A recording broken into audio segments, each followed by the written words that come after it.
bem? No vídeo de hoje eu vim aqui para responder mais algumas perguntinhas, alguns e-mails do Grace Me Ajuda. Se você não sabe, eu comecei com esse quadro aqui no canal que se chama Grace Me Ajuda, onde eu respondo alguns e-mails e mensagens que vocês me mandam pedindo conselhos, contando a sua história e tudo mais. Não sou nenhuma psicóloga nem nada desse tipo, mas eu acredito que a sua história pode ajudar muitas outras pessoas, muitas outras mulheres que passam por essa mesma situação. Eu recebi vários e-mails que eu até não respondi em vídeo, que eu respondi por e-mail mesmo, porque eu respondo todos. Algumas perguntas eu pego para responder em vídeos, outras eu respondo em forma de texto no e-mail mesmo. E eu vi que tem muita mensagem parecida, então tem muitas mulheres passando pela mesma situação. Então eu fico muito grata a Deus por ele ceder esse espaço aqui, né, em que eu possa conversar com vocês e vocês mesmo possam ajudar outras mulheres, sabe? Porque não sou eu. E eu fico muito feliz com isso. Então eu selecionei algumas mensagens e vou responder hoje pra vocês. Se você quiser me mandar um e-mail, é só me mandar pro e-mail que eu vou deixar aqui embaixo, né, na legenda pra vocês, é gracemeajuda@gmail.com. Eu vou começar com uma mensagem que me chamou bastante atenção, que é um caso que muitas mulheres vivem, mas que muitas vezes a gente acaba não sabendo. Antes a gente tinha mulheres, todo mundo tava casada já com 14, 15 anos, né? A minha mãe conta, assim, que na época da minha avó, da minha mãe, todo mundo casava cedo, não passava dos 20. E hoje em dia não. Então eu queria muito ler esse e-mail pra vocês. Ela fala assim: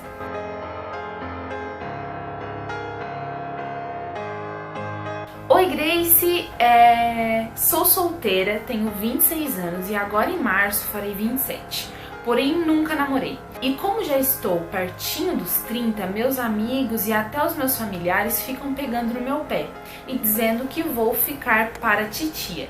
Mas a questão é que eu quero namorar, eu quero casar, mas com a pessoa certa. E até hoje a pessoa certa não apareceu. Eu tenho muito medo de relacionamentos conturbados, cheios de briga. Mas o que eu posso fazer para arrumar um amor de verdade que me complete e para que eu seja feliz e o faça feliz também? Aguardo sua resposta. Oi, minha linda. Então, vamos lá.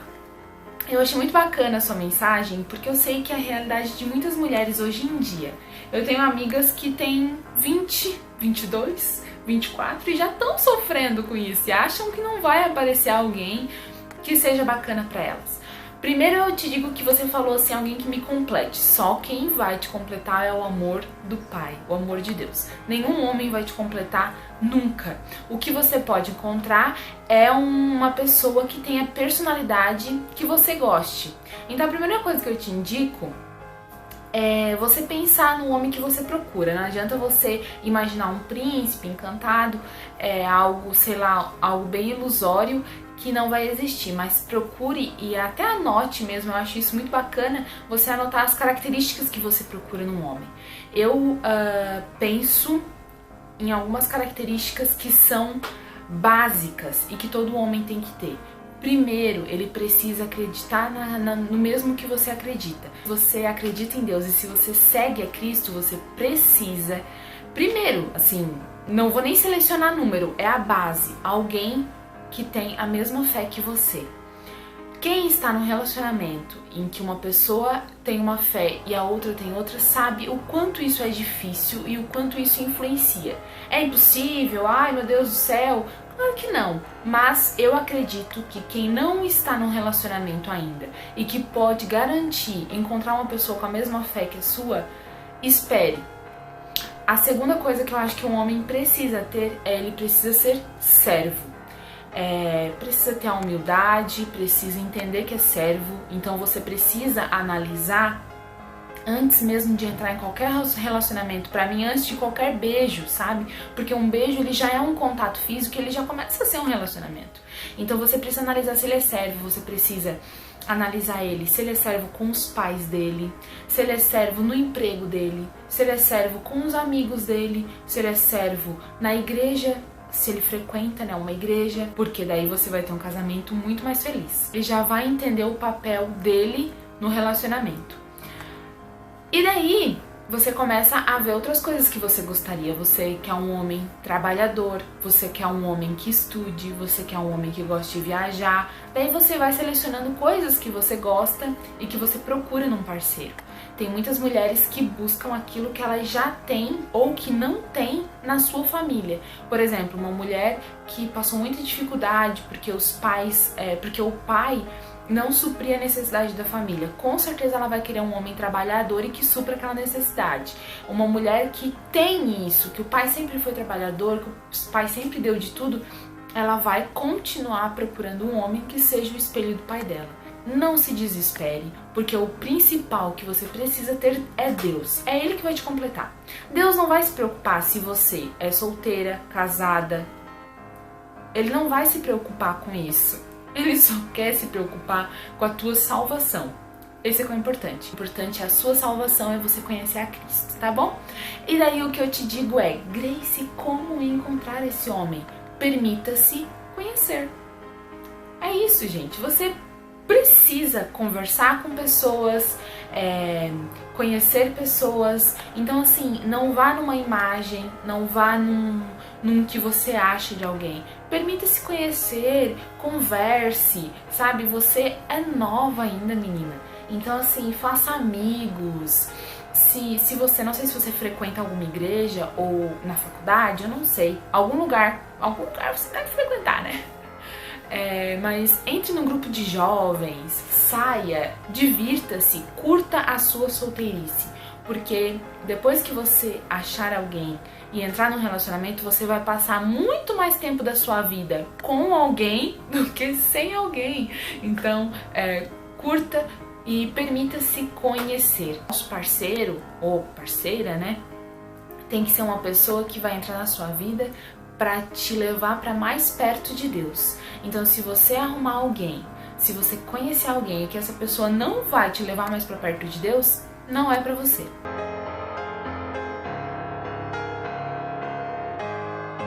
Bom, gente, a segunda perguntinha que eu quero responder é de uma linda que me escreveu assim: Grace, eu congregava em uma igreja que é constituída por uma família, o pastor, a esposa, as suas 2 filhas e os seus 2 genros.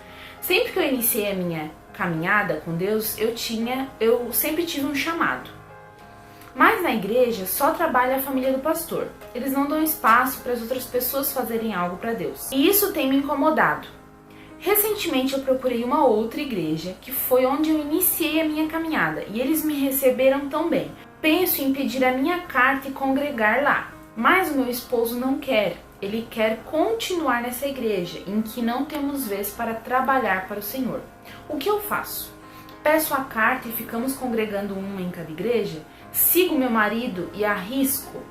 Ele fala para mim ir na que eu me sinto bem, pois a salvação é individual. Mas eu não queria estar nessa situação. Eu em uma igreja e ele em outra. O que eu faço? Bom, minha flor, essa é uma situação bem particular. Eu vou te dar a minha opinião, como se eu estivesse na sua situação. Mas, como eu falei, na verdade todas as situações que eu falo aqui, gente, sempre são situações bem particulares. Só quem vive é que sabe. Então, assim, o que eu tiro e o que eu falo é daquilo que eu leio e eu tento me colocar na situação de outra pessoa, né? Mas, assim, o que eu posso te falar? Primeiro sobre o seu chamado na igreja, né? A igreja e a placa da igreja, ela não influencia em nada no seu chamado. O seu chamado não tá no microfone, em um púlpito. Não é só porque você não vai na igreja, você não sobe no púlpito e pega o microfone e fala que você não está cumprindo o seu chamado. O seu chamado você cumpre no seu dia a dia. Se o seu chamado é para a palavra de Deus, você pode pregar a palavra de Deus, falar do amor de Jesus para os seus vizinhos, nos lugares onde você vai, com seu testemunho na sua empresa. Eu não preciso de um púlpito na minha igreja, de um microfone, para estar pregando a palavra de Deus e para estar cumprindo o meu chamado, por exemplo. Então tem várias formas de você pregar a palavra de Deus e você falar do amor de Jesus. A segunda coisa que eu tenho para te falar, a minha opinião, é sobre você ir ou não. Eu acho que o importante da igreja é você ir numa igreja que te alimente. Então, se você não está se sentindo alimentada em relação à palavra de Deus nessa igreja que você tá, e você começou em outra e você se sentiu alimentada é de ouvir a palavra de Deus e Deus falar contigo. Com certeza essa igreja seria melhor para você. Mas você é casada e nessa questão você é submissa a seu esposo. Então eu acho importante vocês dois estarem sempre no mesmo caminho. Então você ser submissa a ele. Eu sei que você já comentou no e-mail que ele te liberou para começar em outra igreja. Eu acho que vocês deviam ir na mesma igreja. Então o que eu te indico é sentar, conversar com ele e ver. Se ele não quer visitar essa igreja com você, que você tem ido, ver se ele não quer ir, ver se ele não... Fala pra ele assim, vamos comigo, vamos visitar, vamos a alguns cultos pra ver se você gosta. Se você gostar, a gente pode ir pra lá. Se você não gostar, eu continuo nessa com você. E como eu te falei, se a gente for na igreja olhando pro homem, a gente não vai. Porque o homem é falho. A gente tem que ir, independente da igreja que a gente vá, a gente tem que ir sempre olhando para Cristo. Você vai na igreja para fazer o seu culto a Deus.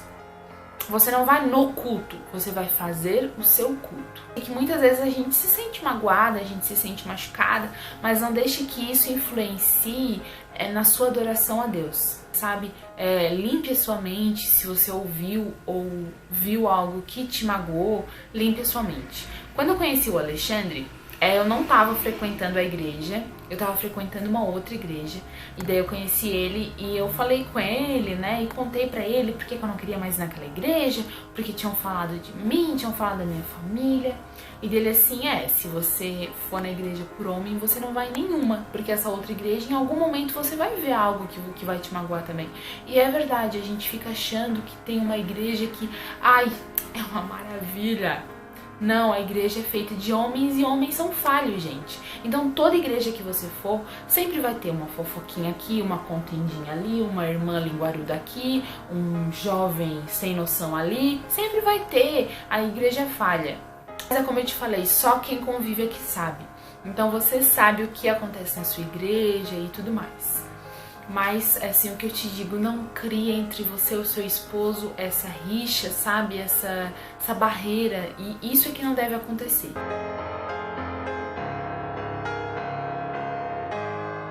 Bom, eu queria também responder a mensagem da Geni. Ela colocou assim, Grace, sou do Sergipe.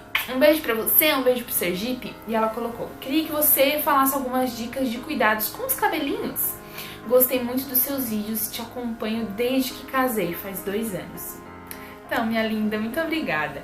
Bom, meus cuidados com o cabelo, gente, é muito tranquilo. Porque assim, aqui ele tá natural, eu tô deixando essa semana ele natural. Geralmente eu faço chapinha, prancha nele, uma vez por semana. Eu sempre faço no final de semana, pra passar ali o sábado e domingo com chapinha. Mas eu tô tentando deixar ele um pouco mais natural, o máximo possível, pra ele não secar tanto, né? O que eu faço com o meu cabelo? Primeiro, quando eu vou lavar, eu lavo ele muito bem. Se for só pra mim entrar, molhar a cabeça e sair, eu não lavo meu cabelo. Eu deixo ele sujo até eu conseguir realmente lavar o cabelo. Lavar, de esfregar bem o couro cabeludo, de passar 2, 3 mãos de shampoo. O meu cabelo é comprido, então assim, demora. Então eu esfrego bem o couro cabeludo, não passo condicionador no couro, só daqui pra baixo. E daí o máximo que eu faço é assim, ó, quando eu for lavar, que eu passo condicionador, eu passo assim, e daí acaba pegando um pouco de condicionador aqui em cima, mas é só. Tento evitar ao máximo muito calor no cabelo, de secador, de chapinha e tudo mais, tento evitar. E quando eu uso, sempre uso protetor térmico. É algo baratinho e que vale a pena. Gosto muito de cuidar das pontas com um olhinho. Eu tenho uso, né? Agora acabou um olhinho de argan que é maravilhoso para as pontas do cabelo. E hidrato. Sempre hidrato com um creme bem simples. Mas assim, eu sei que tem muita hidratação caseira para cabelo que vale a pena. Uma vez eu fiz uma de maisena. Dói para fazer, mas é legal, vale a pena fazer também. Faço uma progressiva, é como se fosse uma progressiva, é uma progressiva muito boa, não danificou em nada o meu cabelo.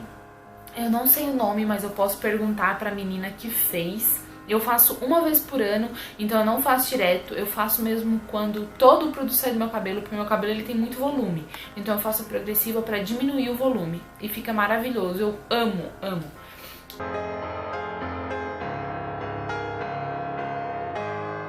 E a última pergunta pro vídeo não ficar muito longo, tá? Porque eu vou tentar fazer esse Grace Me Ajuda de 15 em 15 dias pra postar pra vocês.